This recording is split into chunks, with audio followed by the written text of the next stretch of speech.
नमस्कार, मी अजिंक्य भातंब्रेकर. तुम्ही पाहताय न्यूज 18 लोकमत. दुपारच्या बातम्यांची सुरुवात महत्त्वाच्या बातमीने आपण करूया. मुंबईमध्ये 20हून अधिक ठिकाणी एनआयएनं छापे टाकलेले आहेत. अंडरवर्ल्ड डॉन दाऊद इब्राहिमशी संबंधित अनेक ठिकाणांवर ही छापेमारी केली गेली आहे. तर मुंबईतील आणखी 87 जण एनआयएच्या रडारवर असल्याची ही माहिती मिळतेय. एनआयएच्या या छापेमारीमुळे मुंबईमध्ये आता खळबळ माजलेली आहे. आतापर्यंत एनआयएनं मुंबईतल्या नागपाडा, गोरेगाव, बोरिवली, सांताक्रूज, मुंब्रा, भेंडी बाजार यासह इतरही काही ठिकाणी छापे टाकलेले आहेत. यानंतर छोटा शकीलचा मेव्हणा सलीम फ्रूटला ताब्यात घेतलं गेलेलं आहे. फ्रूटशी संबंधित ठिकाणांवर धाडी टाकल्या गेल्या आहेत. सलीम फ्रूट हा दाऊदचा खास हस्तक मानला जातो. तर माहीम दर्ग्याचे विश्वस्त देखील एनआयएच्या रडारवर आहेत. सुहेल खंडवाणींनी यांनाही ताब्यात घेतलं गेलेलं आहे. ईडी ही सलीम फ्रूटची चौकशी करते. एनआयएला सलीम फ्रूटशी संबंधित अनेक संशयास्पद व्यवहार आढळल्याची ही माहिती मिळते. एनआयएनं मुंबईतल्या आणखीही काही ठिकाणी छापे टाकल्याचं समजतंय. वांद्र्यातील निर्माते समीर हिंगोरा यांच्या घरावर छापा टाकला गेलाय. सचिन तेंडुलकरच्या घराशेजारीच हिंगोरांचं घर आहे. तर ओशिवरा परिसरात सुद्धा 2 ठिकाणी छापा टाकला गेलेला आहे. प्लुटो इमारतीतील अतीफ शेख आणि तबस्सुम शेख यांच्या घरावर छापेमारी झालेली आहे. तर लोखंडवाला कॉम्प्लेक्स परिसरातील ऋषिकेश इमारतीतल्या सुरेश शेट्टींच्या घरावरही धाड टाकली गेली आहे. गोरेगावात अजय गोसाली यांच्या घरी छापा टाकला गेला आहे. अँटॉप हिल परिसरातही छापेमारी झालेली आहे. आंबोलीतल्या लिली अपार्टमेंटमध्ये मुनाफ मोहम्मद युसुफ शेख यांच्यावर सुद्धा छापा टाकण्यात आल्याचं समजतंय. अंडरवर्ल्ड डॉन दाऊद इब्राहिमशी संबंधित अनेक जणांवर एनआयएनं छापे टाकलेले आहेत आणि या संबंधांमधूनच आता माहीम दर्ग्याचे विश्वस्त देखील एनआयएच्या रडारवर असल्याचं समजतंय. सकाळी 7 वाजता सुहेल खंडवानी यांच्या घरावर धाड टाकली गेली आहे. याच संदर्भात अधिक माहिती आपण जाणून घेणार आहोत. आपल्या सोबत आपले प्रतिनिधी प्रशांत बाग आहेत सध्या. प्रशांत, अनेक ठिकाणी ही छापेमारी आता होतीये. व्यापक स्वरूप मिळतं या छापेमारीला आणि अनेक जणांची नावं देखील या अनुषंगाने समोर येताना दिसत आहेत. प्रशांत, या कारवाईविषयी नेमकं काय सांगाल? अजिंक्य, आपल्याला माहिती आहे की एनआयएकडं 12 ठिकाणी छापे टाकणार अशी सुरुवातीला माहिती आली होती. त्यानंतर 20 ठिकाणापेक्षा जास्त ठिकाणी छापे सुरू झाले आणि आता मुंबईत जवळपास 28 ठिकाणी एनआयएकडनं छापे सुरू आहे आणि वेगळ्या 28 ठिकाणी एनआयएचं पथक काम करत आहे. आतापर्यंत अनेक सकाळी 7 वाजताच बड्या ठिकाणी पोहोचले होते.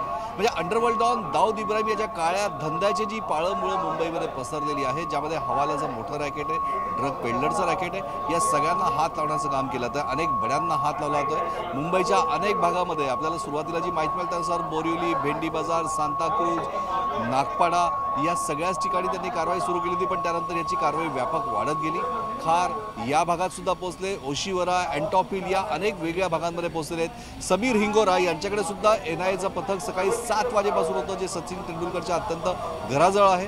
संजय दत्तचे मित्र म्हणून सुद्धा त्यांची ओळख आहे. जवळपास 6 तास चौकशी करून एनआयएचं पथक तिथून निघालेलं आहे. समीर हिंगोरांना ताब्यात घेतलंय का याबाबत कोणताही अद्यापपर्यंत दुजोरा जरी दिला नसला तरी चौकशीसाठी अनेक जणांना एनआयए कार्यालयात बोलवण्यात येत आहे अशी माहिती आपल्याला समजते. जवळपास 87 जण आतापर्यंत रडारवर आहे एनआयएच्या आणि दाऊद इब्राहिमच्या काळ्या धंद्याची पाळंमुळं, म्हणजे की फेब्रुवारी महिन्यामध्ये खरं तर हा गुन्हा दाखल झाला होता आणि तेव्हापासून त्याची चौकशी सुरू होती. सलीम शेख याला जे आज एनआयएने ताब्यात घेतलंय, ईडीने सुद्धा 2 वेळा सलीम शेख उर्फ सलीम फ्रूट्स यांची चौकशी केली होती. छोटा शकील जो दाऊदचा खास माणूस म्हटला तो, त्याचा हा साडू सुद्धा आहे. यामुळे दाऊद इब्राहिमचं म्हणजे दाऊद इब्राहिमची पाळंमुळं काळ्या धंद्याची मुंबईत किती खोलवर रुजली आहे हे आजच्या या एनआयएच्या छापेवरून दिसून येत आहे.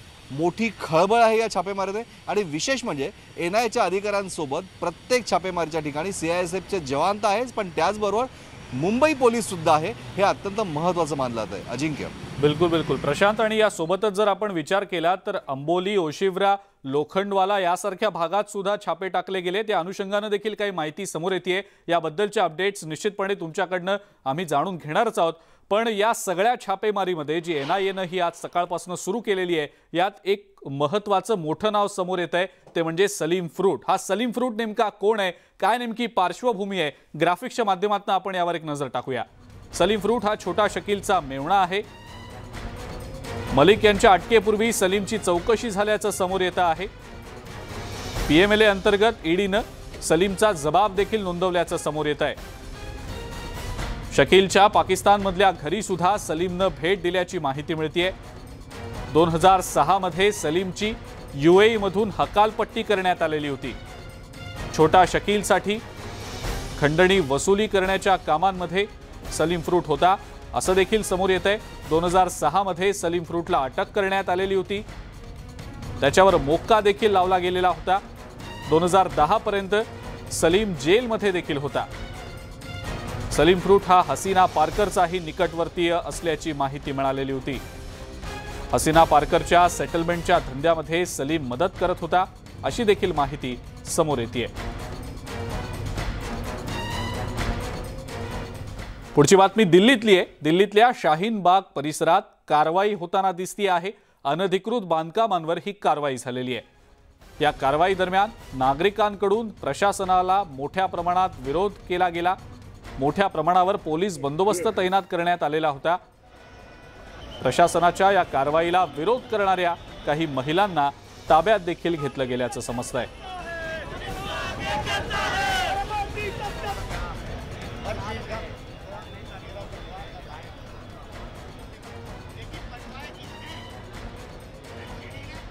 शाहीन बाग से अब ये पूरी कार्रवाई शुरू हो गई है। जो विरोध सामने आया उसे काबू में करने की कोशिश पुलिस फोर्स की तरफ से की गई है। लेकिन देखिए, कुछ लोगों की बहस इस दौरान हमसे हो रही थी क्योंकि वो इसे धार्मिक चश्मे से देख रहे हैं। लेकिन हकीकत यही है, क्योंकि इस वक्त हम ग्राउंड जीरो पर मौजूद है और एक जिम्मेदार चैनल होने के नाते हम यही कहेंगे कि जो भी अतिक्रमण की कार्रवाई को इस वक्त देख रहा है, धार्मिक चश्मे को बिल्कुल कोने में रख लीजिए। सिर्फ शाहीन बाग का नाम नहीं है, बल्कि दिल्ली के ऐसे कई इलाके हैं जो इस फहरिस्त में हैं। अगर अतिक्रमण हुआ है तो वो अतिक्रमण हटाया जाएगा। ये लोगों की भलाई के लिए है। हाँ, जब भी अतिक्रमण होता है तो जरूर कुछ ना कुछ टूटता है, जरूर कुछ ना कुछ नुकसान होता है। इससे इनकार नहीं किया जा सकता, इसे खारिज नहीं किया जा सकता। लेकिन नियम कई बार भावनाओं पर भारी पड़ जाते हैं और इसके पीछे की वजह यह होती है क्योंकि जब अतिक्रमण का उल्लंघन किया जाता है, अपनी मर्यादा, अपने हद का उल्लंघन किया जाता है, तो एक ना एक दिन वो नजर में आता है और जब नजर में आता है तो वो फहरिस्त में शामिल हो जाता है। मेरे पीछे की तस्वीरें मेरे सहयोगी आपको दिखाएंगे। सूरज दिखाइए, ये वो पिलर है जो मेरे बाकी सहयोगी भी आपको दिखा रहे हैं, दीपक भी दिखा रहे हैं, चंदन भी दिखा रहे हैं, बुलडोजर भी यहाँ पर मौजूद है।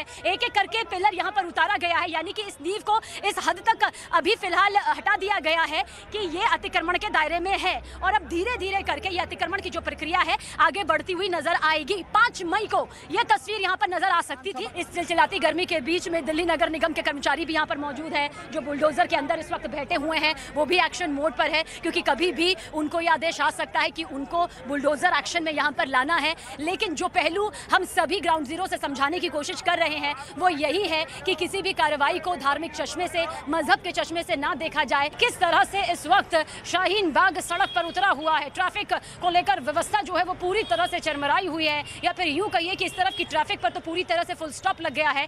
क्योंकि यहाँ पर जो अभी दिखाई दे रही है तस्वीर, माहौल शांत है, माहौल बिल्कुल शांत है। हालांकि गुस्सा, नाराजगी, सवाल जो है यहाँ पर लोगों के जहन में जरूर खड़े हो रहे हैं कि आखिर क्या ये अतिक्रमण जो किया जा रहा है उसके पीछे कोई राजनीतिक मंशा है, क्या धार्मिक चश्मे से इसे देखने की कोशिश की जा रही है। हालांकि कहा गया है कि अतिक्रमण इसलिए ही किया गया है क्योंकि अतिक्रमण के दायरे में यहाँ पर आता है।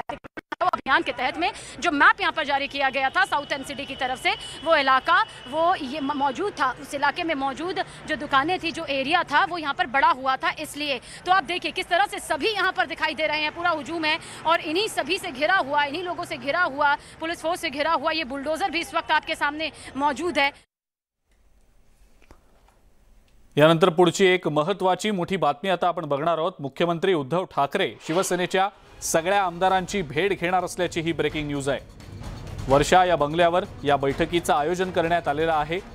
कोकणातल्या आमदारांसोबत आज मुख्यमंत्री चर्चा करणार असल्याचं समजतंय। आमदारांच्या मतदारसंघातल्या विकास कामांचा मुख्यमंत्री आढावा घेणार आहेत। सोबतच त्यांच्या बरोबर पक्ष बांधणीवर सुद्धा चर्चा करणार असल्याचं समजतंय। याच संदर्भातली अधिक माहिती आपण जाणून घेणार आहोत। उदय जाधव आपले प्रतिनिधी आपल्या सोबत आहेत सध्या। उदय, मुख्यमंत्री शिवसेनेच्या सर्व आमदारांची भेट घेऊन मतदारसंघातल्या कामांचा आढावा घेणार असल्याचं समजतंय, काय सांगता येईल याबद्दल? आजपासून मुख्यमंत्री उद्धव ठाकरे शिवसेनेच्या सर्व आमदारांची विभागवार बैठक वर्षा निवासस्थानी घेणार आहेत। आज त्याची सुरुवात होत आहे। आज संध्याकाळी 4 वाजता कोकणातील सर्व आमदारांची बैठक वर्षा निवासस्थानी मुख्यमंत्री उद्धव ठाकरे यांच्या उपस्थितीमध्ये होत आहे। शिवसेनेच्या आमदारांच्या मतदारसंघातील ज्या विकास कामं रखडलेली आहेत किंवा प्रलंबित आहेत, एकूणच त्या संदर्भातला सगळं कामकाजाचा आढावा घेण्यासाठी, त्यांना गती देण्यासाठी ही महत्त्वाची बैठक होत आहे। त्याचबरोबर जिथे शिवसेनेचा आमदार नाही अशा मतदारसंघात शिवसेना पक्ष बांधणी अधिक बळकट करण्यासाठी आणि तिथे शिवसेनेचा उमेदवार त्याला आर्थिक ताकद आणि त्याचबरोबर इतर त्याला पाठबळ देण्यासाठी एक तयारीच्या दृष्टिकोनातून 2024च्या विधानसभा निवडणुकीच्या तयारीच्या दृष्टिकोनातून एक पक्ष बांधणीवरती महत्त्वाची चर्चा होणार असल्याची माहिती वरिष्ठ सूत्रांनी दिलेली आहे। त्यानुसार पासून शिवसेनेची बैठका ज्या आहेत त्या सुरू होणार आहे। स्वतः शिवसेना पक्षप्रमुख मुख्यमंत्री उद्धव ठाकरे यांच्या या बैठका आधी कोकण विभागाची होणार आहे, त्यानंतर पश्चिम महाराष्ट्र, खानदेश, मराठवाडा, विदर्भ अशा या विभागवार बैठका ज्या आहेत त्या नियोजित करण्यात आलेल्या आहेत, जेणेकरून प्रत्येक आमदाराला मुख्यमंत्री उद्धव ठाकरे यांच्याशी सविस्तर बोलता येईल, त्यांच्या मतदारसंघातील प्रश्न मांडता येतील आणि त्या सोडवण्यासाठी त्या संदर्भातलं निर्णय जे आहेत ते देखील घेत आहेत। अशा दृष्टिकोनातून नियोजन बैठकांचं करण्यात आलेलं आहे। बिलकुल उदय, धन्यवाद, सविस्तर माहिती आपण दिलीत त्याबद्दल।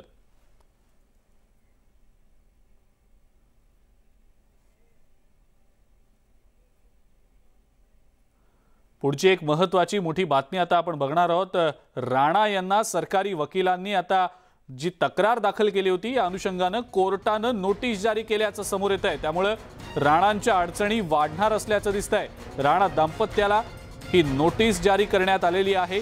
कोर्टाकडून ही नोटीस जारी केली गेलेली आहे। कोर्टानं ज्या अटी राणा दाम्पत्याला जामीन देताना घालून दिलेल्या होत्या या अटींचं उल्लंघन झाल्याचा दावा विशेष सरकारी वकिलांनी करत त्या अनुषंगानं तक्रार कोर्टाकडे दाखल केलेली होती।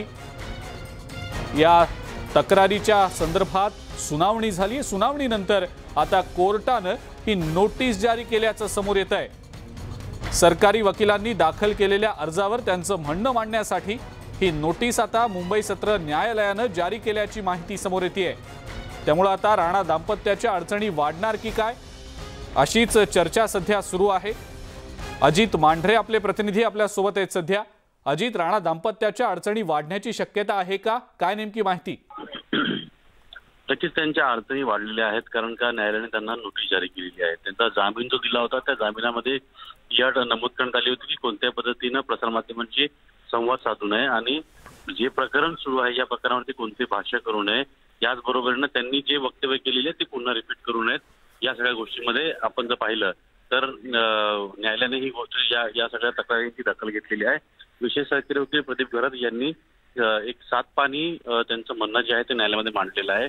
कशा पद्धतीनं त्यांनी जामिनांच्या अटीचा ज्या अटी आहेत त्याचं उल्लंघन केलेलं आहे, त्यामुळे नैसर्गिकरित्या त्यांचा जामीन जो आहे तो रद्द झालेला आहे। न्यायालयाने त्यांना ताब्यात घेण्याकरता आम्हाला वॉरंट द्यावं, नॉन अवेलेबल वॉरंट द्यावं किंवा त्यांना शरण येण्यास सांगावं अशा पद्धतीचा अर्ज त्यांनी केला होता। याचबरोबरीनं त्यांचं म्हणणं की ज्या सगळ्या गोष्टींच्या आधारे किंवा ज्या सगळ्या मुद्द्यांवरच त्यांना अटक झाली होती आणि त्यांना न्यायालयीन कोठडीमध्ये ठेवण्यात आलं होतं त्याच गोष्टी त्यांनी पूर्ण केलेल्या आहेत। म्हणजे मुख्यमंत्र्यांच्या विरोधामध्ये वक्तव्य करणं, मुख्यमंत्र्यांना आव्हान देणं, मुख्यमंत्र्यांना त्यांच्यावरती धर्मात्मक टीका करणं, अशा विविध गोष्टी ज्या आहेत ज्या गोष्टींमुळे त्यांना त्यांच्यावर कारवाई झाली होती त्याच गोष्टी ते वारंवार पूर्ण करतायत। न्यायालयाने ही अट घातली होती तरी देखील हे दाम्पत्य जे आहे ते अजूनही सरकारवर टीका करत आहे आणि ज्या सगळ्या अटी घातलेल्या आहेत त्यांचं उल्लंघन होत आहे। त्यामुळे त्यांचा जामीन तर झालेलाच आहे, पण आता यांना कोणत्या परिस्थितीमध्ये ताब्यात घेण्याकरता आम्हाला अटकपूर्व आम्हाला नॉन अवेलेबल वॉरंट जे आहे ते जारी करावं। बिलकुल, पण अजित, जी नोटीस बजावली गेली आहे त्याला आता उत्तर देण्यासाठी नेमका किती वेळ दिला गेलेला आहे? काय नेमकी त्याबद्दलची माहिती? त्याबद्दल अजून स्पष्टता नाहीये। न्यायालयाने ही नोटीस जारी करताना एक गोष्ट स्पष्ट केली की म्हणजे नेमकं कुठली तारीख न्यायालय देऊ शकतं हे पाहून त्याबाबत सांगितलं जाईल की कशा पद्धतीनं आणि कोणत्या तारखेला राणा दाम्पत्यांना त्यांचं म्हणणं जे आहे ते न्यायालयासमोर मांडावं लागेल। ह्या गोष्टी ज्या आहेत त्या न्यायालयाने थोड्याच वेळात स्पष्ट करतील। बिलकुल अजित, धन्यवाद, सविस्तर माहिती आपण दिली त्याबद्दल। खासदार नवनीत राणा यांच्या विरोधात शिवसेना आता पुन्हा एकदा आक्रमक झालेली आहे। लीलावती रुग्णालयात राणांच्या MIR स्कॅनसह विविध तपासण्या होत असताना झालेलं व्हिडिओ शूटिंग समोर आल्यानंतर आता यावरून शिवसेनेनं रुग्णालय प्रशासनाला धारेवर धरलेलं आहे। शिवसेनेच्या नेत्या मुंबईच्या माजी महापौर किशोरी पेडणेकर आणि प्रवक्त्या मनीषा कायंदे यांच्यासह आज शिवसेनेचे काही नेते लीलावती रुग्णालयात जाऊन धडकले। त्यांनी रुग्णालय प्रशासनाला विविध प्रश्न विचारले आणि जोपर्यंत या प्रश्नांची उत्तरं दिली जात नाहीत तोपर्यंत रुग्णालयातनं आम्ही हलणार नाही अशी भूमिका शिवसेनेच्या या नेत्यांनी घेतली। खरंच नवनीत राणा यांचा MRI स्कॅन झाला आहे का? MRI स्कॅन करताना व्हिडिओ शूटिंग आणि फोटो कसे काय काढले गेले? रुग्णालयांचे नियम सर्वांना समान नाहीत का? असे अनेक प्रश्न या शिवसेनेच्या नेत्यांनी रुग्णालय प्रशासनाला व्यवस्थापनाला विचारले।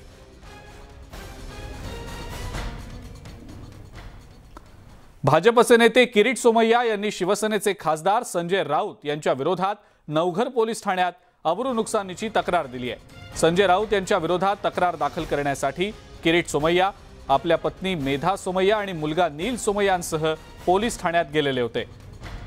दरम्यान राऊत यांच्या विरोधात कारवाई न झाल्यास कोर्टात जाणार असल्याचंही सोमय्यांनी म्हटलेलं आहे। आणि याच संदर्भात किरीट सोमय्या यांच्याशी संवाद साधलाय आमचे प्रतिनिधी मनोज कुलकर्णी यांनी। आज किरीट सोमय्या यांनी संजय राऊत यांच्या विरोधात नवघर पोलीस स्टेशनमध्ये तक्रार दिलेली आहे। नेमकी काय तक्रार आहे हे सांगण्यासाठी आपल्यासोबत किरीटजी आहेत। किरीटजी, नेमकी ही तक्रार काय आहे? प्राध्यापिका महिलाला हैराण करणं, दडपण आणणं, त्याचं चारित्र्य हनन करणं, त्यासाठी सत्तेचा दुरुपयोग करणं। संजय राऊत जे प्रवक्ता आहे उद्धव ठाकरेंचे, यांनी ज्यावेळी ते स्वतः अडचणीत आले, ठाकरे सरकारचे घोटाळे बाहेर आले, आता ठाकरे परिवाराचे, म्हणून सोमय्या परिवारावर दडपण आणण्यासाठी 100 कोटीचा शौचालय घोटाळा, आज त्या गोष्टीला 30 दिवस झाले, 100 पैशाचे पण कागद देऊ शकले नाही, FIR करणार, जेलमध्ये टाकणार, नंतर काय ते CRJ, EOW, म्हणून मेधा सोमय्यांनी आज पोलीस स्टेशनमध्ये जाऊन तक्रार केली आहे। संजय पांडेंना FIR रजिस्टर करावी लागणार आणि संजय राऊतवर कारवाई करावीच लागणार। साधारणतः जर ही तक्रार किती दिवसात दाखल व्हायला पाहिजे आणि जर झाली नाही तर पुढचं काय पाऊल असेल आपलं? आता आहे की त्यांनी FIR मध्ये परिवर्तन करून महिला प्राध्यापिकांना हैराण करणं, हॅरेसमेंट करणं, म्हणजे हे सिद्ध होणार ते उद्धव ठाकरेच बोलवता धनी आहेत आणि ठाकरे सरकार, मुख्यमंत्र्यांना फक्त ठाकरे परिवाराची पडली आहेत, म्हणून आम्ही न्यायालयात जाणार पुढच्या आठवड्यात। आज संजय राऊत यांनी म्हटलेलं आहे की त्या संदर्भातले पुरावे तर आम्ही आधी दाखवलेले आहेत, तरी पण किरीट सोमय्या असं का करतात? हो, पण दाखवले म्हणजे कुणाला? ते कोरे कागद त्यांनी बघितले, ते तुम्हाला दिले का कोरे कागद? आतापर्यंत त्यांनी 12 आरोप लावले, ते 12 मध्ये तो कोर्टाने 4 मध्ये आधी थोबाडीत दिली, एक उद्धव ठाकरे, दुसरा संजय राऊतचा, अजूनपर्यंत उठू शकले नाही आहेत, म्हणून पुरावे कशाला म्हणतात? माझ्याकडे या, मी शिकवतो। शिवसेनेचे खासदार संजय राऊत यांनी भाजपचे नेते किरीट सोमय्यांवर पुन्हा एकदा हल्लाबोल केलाय। लक्ष विचलित करण्यासाठी सोमय्यांकडून खोट्या तक्रारी केल्या जात आहेत। मात्र येत्या काही दिवसात सोमय्यांचे आणखी घोटाळे बाहेर काढणार असून भाजपच्या 2 आमदारांची प्रकरणं सुद्धा समोर येतील असं राऊत यांनी म्हटलंय। युवक प्रतिष्ठान असेल, विक्रांत घोटाळा असेल, याहीपेक्षा त्यांचे भयंकर घोटाळे समोर येतील आणि त्यावरून लक्ष विचलित करण्यासाठी हे महाशय हे खोटे तक्रारी करणं, रोज जाऊन काहीतरी अजून बोलणं, हे कसल्या भ्रष्टाचारमुक्त महाराष्ट्र करताय? भ्रष्टाचाराचे मेरुमणी आणि भ्रष्टाचाराचे सूत्रधार हेच लोक आहेत आणि मला असं वाटतं लवकरच या भ्रष्टाचार विरोधी लढण्याचं ढोंग करणाऱ्यांचा मुखवटा महाराष्ट्राच्या जनतेसमोर फाडला जाईल। तेव्हा उगाच फडफडू नका, तुमचीच पिसं घालणार आहेत। ही मुंबई आमच्या बापाची आहे, परत सांगतो मी, तुमच्यासारख्या भडबुजांची नाही। तुम्ही मुंबई लुटताय अशा प्रकारे आम्ही विचारलेल्या प्रश्नांच्या आधी उत्तरं द्या, त्याचा हिशोब द्या आणि मग का असेल ते आम्ही बघू। युवक प्रतिष्ठानच्या बाबतीमध्ये मी पुराव्यासह बोललोय, त्याला कसले पुरावे लागतात? मग हा काय करतो भडबुंजा? याच्याकडे कसले पुरावे आहेत? याला भडबुंजा म्हणतो आम्ही। हा मूर्ख माणूस आहे, याला वेळ लागलेला आहे आणि या वेड्याला खांदा घेऊन भाजपवाले नाचतायत। भारतीय जनता पक्षाचं डोकं ठिकाणावर आहे का हे लवकरच कळेल। या वसुली गँगचा सूत्रधार हाच माणूस आहे मुलुंडचा। अजून भाजपचे विधान परिषदेचे 2 आमदार आहेत, त्यांचं सुद्धा प्रकरण समोर येतील। तुम्ही जेव्हा आमच्याकडे एक बोट दाखवायचा प्रयत्न करतात तेव्हा 4 बोटं तुमच्याकडे वळलेली आहेत. काचेच्या घरात राहणाऱ्यांनी दुसऱ्यावर दगड मारू नयेत इतकंच मी सांगतो. राज्यातला शिवसेना विरुद्ध राणा दाम्पत्य हा वाद आता दिल्ली दरबारी जाणार आहे. राणा दाम्पत्य दिल्लीसाठी रवानाही झाले. 14 दिवस तुरुंगात छळ झाल्याचा आपला आरोप खासदार नवनीत राणा यांनी पुन्हा एकदा बोलून दाखवलेला आहे. सरकार सत्तेचा गैरवापर करत असल्याचा आरोप करत त्या विरोधात राणा दाम्पत्य वरिष्ठांकडे तक्रार देणार आहेत. त्यासाठी राणा दाम्पत्य आज केंद्रीय गृहमंत्री अमित शहा यांची भेट घेणार आहेत. दरम्यान न्याय मिळेपर्यंत पाठपुरावा करत राहणार असल्याचा दावा राणा दाम्पत्यानं केलेला आहे. तसंच राणा दाम्पत्यानं कोर्टाचा अवमान केल्याचा आरोपही होतोय आणि या आरोपांवर सुद्धा राणा दाम्पत्यानं प्रत्युत्तर दिलंय. आपण कोर्टाचा अवमान केलेला नसल्याचं त्यांनी म्हटलंय. दरम्यान पालिका पथक घराची पाहणी करणार असल्यानं यावर सुद्धा त्यांनी नाराजी व्यक्त केली आहे. एक महिलांचा ज्या पद्धतीनं वागणूक दिली महिला खासदाराला आणि कोर्टनं पोलीस विभागाचा दुरुपयोग करून अत्यंत वाईट अशी वागणूक देणारे राज्याचे मुख्यमंत्री द्वेषी, खुन्नस आणि अहंकारी असे मुख्यमंत्र्यांच्या माध्यमातून झालेल्या कारवाईची पुरी तक्रार दिल्लीला देणार आहे. अनेक समस्या राज्यामध्ये असल्यानंतर जर आमदार रवी राणा आणि खासदार नवनीत राणाला जेलमध्ये टाकण्यासाठी, त्यांना त्रास देण्यासाठी जर या महाराष्ट्राच्या मुख्यमंत्र्यांच्या यंत्रणा काम करत असेल, रवी राणाचा फ्लॅट बघून तो फ्लॅटची चौकशी करणे, मोजमाप करणे याच्यामध्ये जर राज्याचं भलं होत असेल तर जरूर मुख्यमंत्र्यांनी ऑनलाईनच्या माध्यमातून आमचा फ्लॅट बघून जे कारवाई करायची आहे खुशाल करा. कारण मुख्यमंत्र्याला आता कुठलंही काम महाराष्ट्रामध्ये राहिलं नाहीये. या महाराष्ट्राचा मुख्यमंत्री महाराष्ट्रामध्ये आहे किंवा नाही आहे अशी परिस्थिती महाराष्ट्रामध्ये निर्माण झालेली आहे. द्वेषाचं राजकारण करून मुख्यमंत्री या महाराष्ट्राला वेठीस ठरत आहे हे महाराष्ट्राची जनता पाहत आहे. उपमुख्यमंत्री अजित पवार यांनी नवनीत राणांवर टीका केली होती. त्याला आता नवनीत राणा यांनी सुद्धा प्रत्युत्तर दिलंय. उद्धव ठाकरे जिथं उभे राहतील तिथं मी उभे राहणार. अरे उद्धव ठाकरेंनी त्यांच्या नावावर सरकार आणलं, तुम्ही काय गप्पा हाणतात त्यांच्या विरोधात उभं राहायच्या? आणलं की नाही सरकार? त्यांचे सुपुत्र किती हजारांनी, मला वाटतं 5 लाख मतांनी निवडून आलेत. आदित्य ठाकरे आलेत की नाही? दादासारखी व्यक्तींनी असं भाष्य करणं मला वाटतं आमच्यासारखे लोकांना डिमॉरलाइज करण्याचं काम करत आहे. तर पण मी दादांना एक रिक्वेस्ट करन, दादांनी पोलीस स्टेशनची गोष्ट केली, ठीक आहे, ते व्हिडिओ व्हायरल केला, पण दादा एक महिला सोबत तुम्ही असताना या महाराष्ट्रामध्ये मुख्यमंत्री काही कामाचं नाहीये ते आपल्यालाही माहिती आहे आणि तुम्हीच मुख्यमंत्रीचे पदापेक्षा जास्त कामं करतात. तर आपण सुद्धा याची माहिती घ्यावं की लॉकअप पासून आणि जेलापर्यंत कोणत्या पद्धतीने आमच्यासोबत व्यवहार झाला त्याची चौकशी जर आपण केली तर आपल्याला माहित पडेल. कारण आपण ठोक रोख बोलणारे व्यक्ती आहे तर त्याची माहिती घेऊन त्याच्यावर सुद्धा आपण बोललो पाहिजे एवढी विनंती करते. दुपारच्या बातम्यांमध्ये वेळ झाली इथंच थांबण्याची. ताज्या बातम्या आणि अपडेट्ससाठी बघत राहा फक्त न्यूज 18 लोकमत.